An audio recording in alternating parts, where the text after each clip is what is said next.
मान्यवर, प्रशासन और राजनीतिक नेताओं ने मतभेद के इतने कड़े मतभेद जिनके कारण पैंडेमिक मैनेजमेंट का बहुत सारा नुकसान हुआ।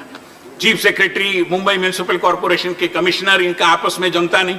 मुख्यमंत्री जी कुछ बोलते हैं, दूसरे जो दल के प्रमुख नेता है, महाराष्ट्र के एक बहुत बड़े मान्यवर नेता जिनका इस सरकार के बनने में बड़ा महत्वपूर्ण रोल था, उनका कुछ अलग मत होता है। जैसे ये बताया गया कि बिगिन अगेन, कितना बड़ा अच्छा नाम दिया, एक कोई गाना है मुझे बताया गया, अंग्रेजी गाना, तो हमें लगा कि बिगिन अगेन, चलो नया शुरू होगा, मगर शायद उसमें न बताई बात थी कि बिगिन लॉकडाउन अगेन, पुनः लॉकडाउन शुरू कर दिया। और लॉकडाउन के बारे में हर कोई जानता है कि लॉकडाउन करना है तो 14 दिन का लॉकडाउन ही सफल होगा।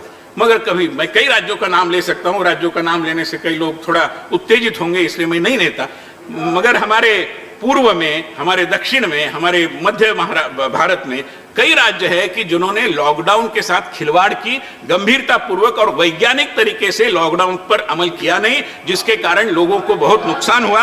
बहुत सारी बातें, तबादलों की राजनीति, मान्यवर, मैं तबादलों की राजनीति के बारे में आपको बताना चाहूंगा। महाराष्ट्र के जो हमारे अधिकारी है, उसको सुबह 2 बजे, दोपहर 2 बजे मिलता है कि आप फलानी जगह जाओ, और 4 बजे मिलता है कागज की नहीं वहां से आपको ट्रांसफर किया गया है। अरे प्रशासन चला रहे हो या जनता के साथ खिलवाड़ कर रहे हो? कुछ तो गंभीरता रहे, मगर गंभीरता कैसे आएगी? क्योंकि मंत्रालय से तो काम करना नहीं है, अपने ही घर से काम करना है। तो इस पद्धति से मैं मानता हूं कि महाराष्ट्र के लोगों के साथ जो विश्वासघात हुआ, और कई बार में चर्चा हुई अभी की कुछ घटनाओं का मैं जिक्र नहीं करना चाहता, मगर कोई एक अवैध तरीके से जो निर्माण हुआ उसके बारे में बुलडोजर चलाया गया।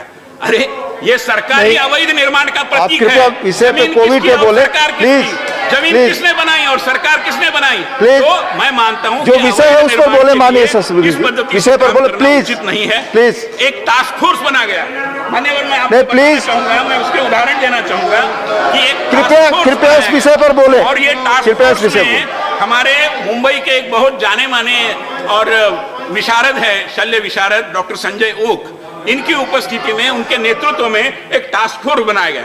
अभी टास्क फोर्स काम करता है। उन्होंने अभी 6 सितंबर को एक रिपोर्ट दिया। उस रिपोर्ट में reduce the number of test, reduce number of test, reduce number of contact, please, but suboptimal quarantine and isolation, ऐसी ढेर सारी बातें कही है, मगर दुर्भाग्यवश मान्यवर, सर, अगर इस तरीके से डिबेट करनी है तो हमारे पास भी लंग पावर इनफ है यहाँ पे सर। मैं आप सबसे ख्याल से जैसे आपने सही कहा, मैं सबसे आग्रह करूंगा बीच में कृपया न बोले। कोई और चीज रिकॉर्ड पे नहीं जाएगी। अगर इज्जत से माननीय तो दोनों तरफ से हो जाए। माननीय सहस्त्र बुद्धे जी, प्लीज देख के आवाज को दबाने की कोशिश हो रही है। आप कृपया ये महत्वपूर्ण विषय है, इसके बारे में बोले, हम लोग इस इश्यू को डिस्कस करें। कोई बात ना कोई सोचता है ना कोई आकलन में लेता है। राजीव जी, ढेर सारी रिकमेंडेशंस है, उनकी ढेर सारी रिकमेंडेशंस है।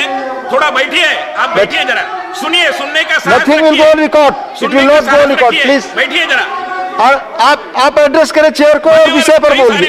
विषय पर बोलिए। दिल्ली में अगर हम महाराष्ट्र के, भारत के टॉप 10 शहर की जहां पर कोरोना का प्रकोप सबसे ज्यादा है, कौन से है?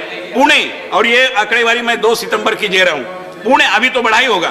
पुणे में 1,82,000, दिल्ली में 1,79,000, मुंबई में 1,48,000, चेन्नई में 1,37,000, जहां से मैं आता हूं ठाणे में 1,35,000, मगर उसकी गंभीरता को आंकते ही नहीं। मैं आपको उदाहरण देता हूं। इन्होंने एक जंबो कोविड सेंटर नाम की एक रचना बनाई कि बहुत बड़ा विस्तीर्ण, हमारे ठाणे में 4 मंजिला एक बिल्डिंग में कोविड सेंटर चलाया गया, जिसमें लगभग 2000 लोगों के लिए बेड डाले गए। और बेड कैसे खरीदे? नहीं, किराए से लिए, क्योंकि उसमें भी सारे व्यवहार हैं गलत तरीके के। चलिए लिया, अभी उसमें आप साहस रखिए संजय जी, साहस रखिए, कठिन है। कृपया आपस में बात ना करें, आपका मौका आएगा बताएं, लेकिन आप विषय पर बोले। और आप विषय पर बोलिए। 500 लोग आए, आप विषय पर बोले। बड़ा गंभीर विषय है माननीय सहस्त्र बुद्धे जी, प्लीज। डॉक्टरी न होने के कारण और डॉक्टरों का वेतन, मैं आपको बताना चाहता हूं कि ये जो हमारे स्वास्थ्य विभाग के पद है, उनको बिल्कुल भराने की कोई व्यवस्था नहीं है। महाराष्ट्र में वैद्यकीय और आरोग्य सेवा के लिए 7,985 पद मंजूर है। अभी जो पदों को भरा गया है वो केवल 6,784 है। 1,201 पदों को भरा ही नहीं है।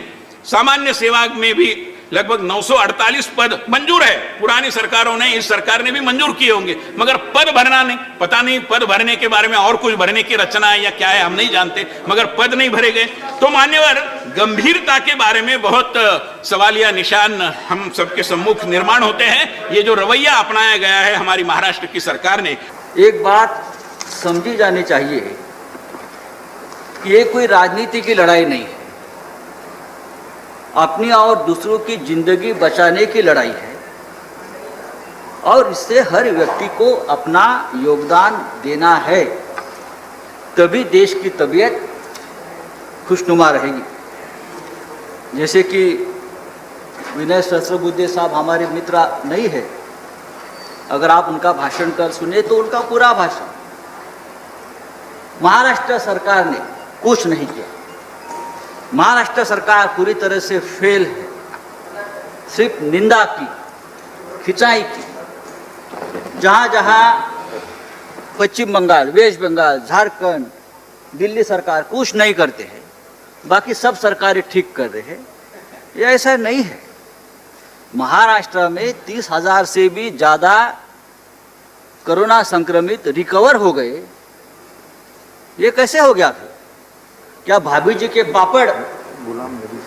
पापड़ खाकर ये सब ठीक हो गए पूरे देश में? नहीं ना, नहीं। पूरे देश में सभी राज्यों में सभी राज्य सरकारें अपने अपनी तरफ से, और हमने पहले दिन कहा था कि ये जो लड़ाई है ये हम प्रधानमंत्री मोदी जी के नेतृत्व में ही लड़ेंगे और लड़ रहे हैं। देश के नेता है, इतना बड़ा संकट है तो लड़ाई प्रधानमंत्री जी के ही नेतृत्व में लड़नी चाहिए, और हमने पूरा प्रोटोकॉल जो फॉलो किया है प्रधानमंत्री जी के निर्देश से फॉलो किया हमारी महाराष्ट्र सरकार ने। अब हमारे कई मित्रों को बड़ी आपत्ति थी कि साहब दिया जलाने से कोरोना भाग जाएगा, थाली बजाने से कोरोना भाग जाएगा। मैं पूरी विनम्रता से कहना चाहता हूं, क्या सामाजिक मनोविज्ञान और राजनीतिक मनोविज्ञान को हम नहीं समझते?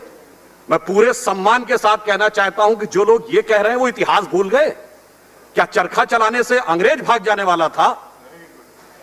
नहीं, चरखा एक प्रतीक था भारत की। चरखा, हाँ बिल्कुल, मैं जवाब दे रहा हूं मान्यवर, सुनिए तो, सुनिए मैं जवाब दे रहा हूं। चरखा एक प्रतीक था जो महात्मा गांधी जी ने चुना, जो भारत, कोई और बात रिकॉर्ड पे नहीं जाएगी, आप बोलो। राष्ट्रीय चेतना के कोई और बात रिकॉर्ड पे नहीं जाएगी, प्लीज। जिस एक बिंदु पर कपड़ा बने और विदेशी का बनाने की, आप बताएं। नहीं किया जा रहा। सुनिए, मैं वही कहना चाह रहा हूँ, मैं वही बात बताना चाह रहा हूँ। प्लीज कृपया सीट पर बैठ करना, प्लीज। ये समझ में आ जाएगा। देखिए, आपकी बात के अलावा कोई और बात रिकॉर्ड पे नहीं जा रही है, आप प्लीज बोले। महात्मा गांधी जी ने चरखे को एक प्रतीक बनाया, प्लीज। वह प्रतीक बना संपूर्ण भारतीय जनमानस की भावनाओं का केंद्र बिंदु, और वहां से ब्रिटिश राज को उखाड़ने का संकल्प उठा था। उसी प्रकार से प्रधानमंत्री श्री नरेंद्र मोदी जी ने उस दिए को एक प्रतीक बनाया जिसपे संपूर्ण राष्ट्र की चेतना सम्मिलित रूप में आकर इस लड़ाई से लड़ने के लिए आगे बढ़ी। इसलिए मैं कह रहा हूं, इस संकल्प के मनोविज्ञान को समझने की आवश्यकता है।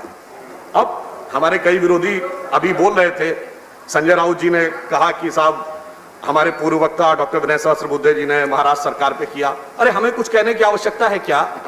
सभापति महोदय, आपने इसी सदन में देखा कि महाराष्ट्र सरकार के दो घटक दलों के बीच का मनोभाव कैसे उभर कर सामने आ गया कि मेरा हिस्सा ज्यादा कि तेरा हिस्सा ज्यादा। तो मुझे नहीं लगता कि हमें कुछ कहने की आवश्यकता है।